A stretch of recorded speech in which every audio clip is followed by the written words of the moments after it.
आज हम पढ़ेंगे depression in freezing point for JEE mains, advance और नीट के लिए। ठीक है, तो depression in freezing point, depression मतलब होता है कम हो जाना, डिक्रीज हो जाना। ठीक है, डिप्रेशन मीन्स कम हो जाना, डिक्रीज हो जाना,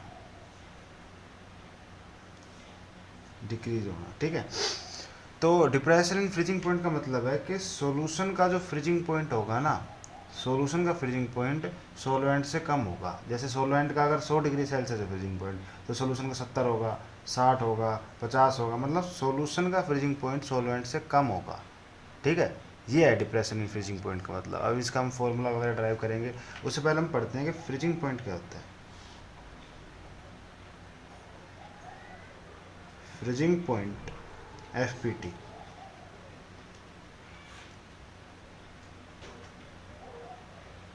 फ्रीजिंग पॉइंट वो टेम्परेचर होता है, फ्रीजिंग पॉइंट वो टेम्परेचर होता है जिस पर एक लिक्विड का वेपर प्रेशर और उसकी सॉलिड स्टेट का वेपर प्रेशर इक्वल हो जाता है। यानी फ्रीजिंग पॉइंट वो टेम्परेचर होता है जिस टाइम पर vapour pressure of a liquid is equals to vapour pressure of its solid state. ये सिंपल भाषा में मैं कहूँ, अगर आपके पास एक लिक्विड है, वो जिस टेम्परेचर पर कन्वर्ट हो जाएगा सॉलिड में, उसे उसका फ्रीजिंग पॉइंट बोलेंगे।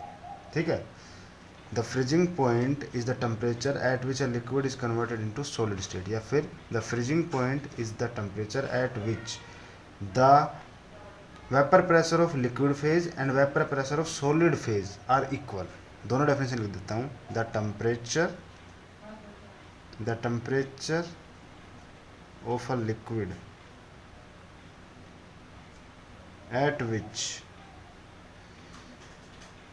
the vapor pressure of liquid phase and solid phase, the vapor pressure of liquid state, the vapor pressure of its liquid and solid state, liquid and solid states becomes equal,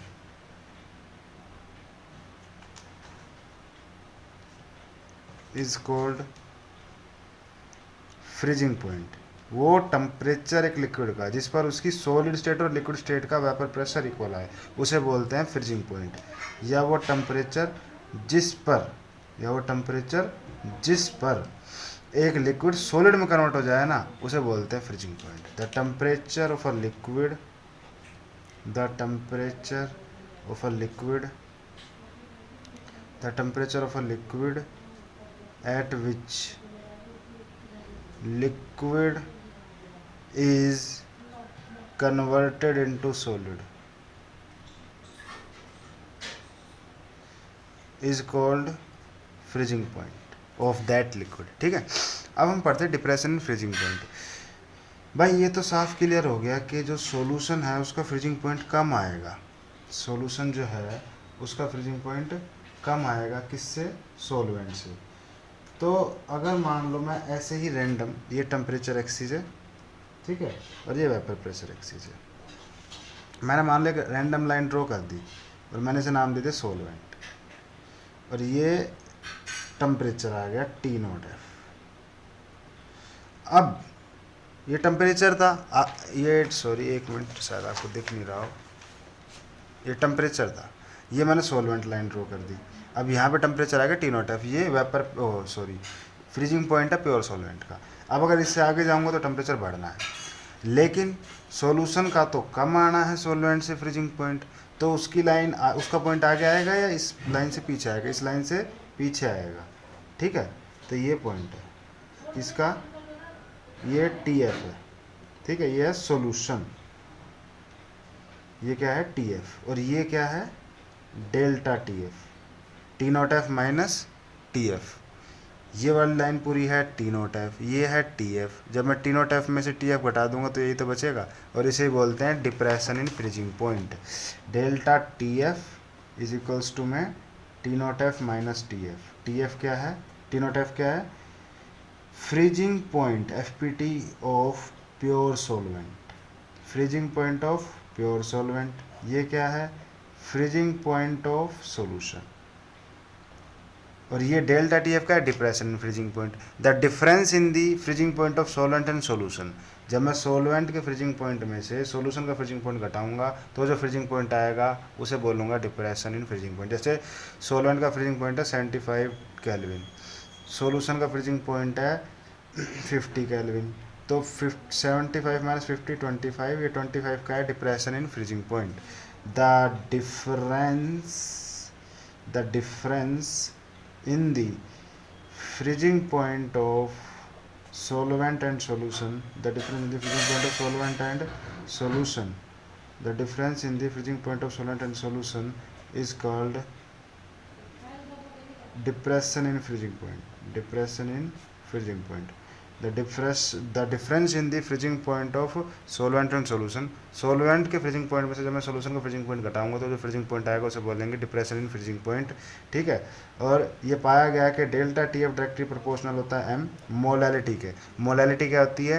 1 kilogram solvent में, solution में नहीं solvent में, 1 kilogram solvent में solute के कितने moles present है, इसका molality. और जब मैं हटाता हूँ प्रोपोर्शनलिटी का साइन तो मुझे कांस्टेंट ऐड करना पड़ता है जिसे मैं बोलता हूँ के एफ। के एफ क्या है?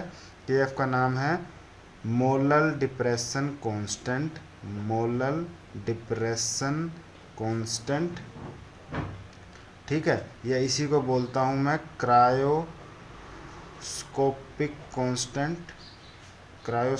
कांस्टेंट, या इसी का नाम है freezing point depression constant, freezing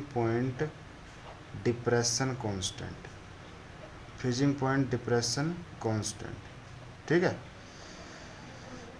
okay, और ये किसके को लाएगा? देखो एम हमें पिछले बार भी हम कर चुके हैं, नहीं कराया तो मैं आपको बता दूंगा, आपको इस वीडियो के डिस्क्रिप्शन में लिंक डाल दूंगा। मोलैलिटी होती है डब्ल्यू बी इंटू 1000 अपॉन में M B into W A, ठीक है। कब? जब ये डब्ल्यू ए ग्राम में हो, अगर के जी में हो तो 1000 हटा देंगे, डब्ल्यू बी अपॉन में एम बी इंटू में डब्ल्यू ए इन के जी। तो बस यहाँ इसकी वैल्यू पुट कर दो, delta T F is equals to में के एफ इंटू में डब्ल्यू बी अपॉन में एम बी इंटू में डब्ल्यू ए, जब ये डब्ल्यू ए के जी में हो, ठीक है। और अगर ये ग्राम में हुआ तो यहाँ 1000 से मल्टीप्लाई कर दो, बस और कुछ नहीं करना। के एफ इंटू में डब्ल्यू बी इंटू में 1000 अपॉन में एम बी इंटू में डब्ल्यू ए, ठीक है। इसके अलावा आपको ये भी पता होना चाहिए कि डेल्टा टी एफ की डेफिनेशन तो आपको पता लग गई, लेकिन अब के एफ की डेफिनेशन कैसे लिखें? क्रायोस्कोपिक कांस्टेंट की या मोलल डिप्रेशन कांस्टेंट की डेफिनेशन कैसे आएगी? Delta T F is equals to में के एफ इंटू में एम होता है। अगर मैं एम को 1 पुट करूँ तो क्या होगा? Delta T F is equals to में के एफ। यहीं से डेफिनेशन हम बनाते हैं क्रायोस्कोपिक कांस्टेंट या मोलल डिप्रेशन कांस्टेंट की, कि जब हम सॉल्यूशन की मोलैलिटी को 1 लेंगे, जब हम सॉल्यूशन की मोलैलिटी को 1 लेंगे तो जो आपका डिप्रेशन इन फ्रीजिंग पॉइंट आएगा उसे ही हम क्रायोस्कोपिक कांस्टेंट या मोलर डिप्रेशन कांस्टेंट कह सकते हैं। मैं जल्दी बोलेगा, दोबारा बोलता हूँ। जब हम सॉल्यूशन की मोलैलिटी को 1 लेंगे तो जो डिप्रेशन इन फ्रीजिंग पॉइंट आएगा उसे ही हम मोलर डिप्रेशन कांस्टेंट बोल सकते हैं। तो क्या कहेंगे? Molar depression constant is may be defined as the depression in freezing point when molality of solution is taken as the 1 or unity, when molality of solution is taken as unity or 1। जब आप 1 लोगे ना molality को solution की तो जो depression freezing point आएगा उसे बोलते हैं मोलल डिप्रेशन कांस्टेंट। और आई होप आपको वीडियो समझ में आई हो तो लाइक करना, वीडियो को शेयर करना और चैनल को सब्सक्राइब करना। कोई पॉइंट समझ में नहीं आया तो आप कमेंट करके पूछ सकते हो। इसके अलावा किसी भी टॉपिक पे वीडियो चाहिए तो आप मुझे कमेंट करके बता सकते हो, मैं ज़रूर बनाऊँगा। तब तक के लिए सी यू।